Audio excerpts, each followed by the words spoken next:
Ganpati book करायला गेलेलो, पण त्याआधी बघा पहिला श्रावण सोमवार असल्यामुळे इथे माझी पूजेची तयारी सुरू आहे. पूजेसाठी लागणारं सगळं साहित्य मी काढून घेतलं, त्यामुळे मग पूजा व्यवस्थित करता येते. मध्ये मध्ये एक एक आठवून मग आपल्याला उठावं लागत नाही. तर इथे बघा मस्त अशी पूजा झाली. आजची शिवामूठ आहे तांदूळ. तर किती प्रसन्न वाटत आहे आज देवघरात. आणि दरवर्षी मी अशी घरातल्या घरातच पूजा करत असते. त्यानंतर तुळशीला पाणी घातलं आणि बाल्कनीमध्ये आपल्या झाडाला बघा किती मस्त अशी छोटी छोटी लाल रंगाची फुलं आली आहेत.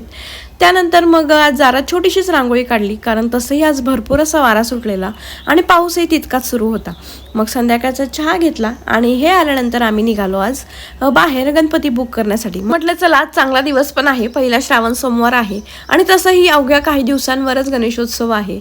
तर मग इथे आलो आम्ही आणि खूप सुंदर सुंदर अशा अगदी मनमोहक आकर्षक अशा गणपतीच्या इथे मूर्ती होत्या.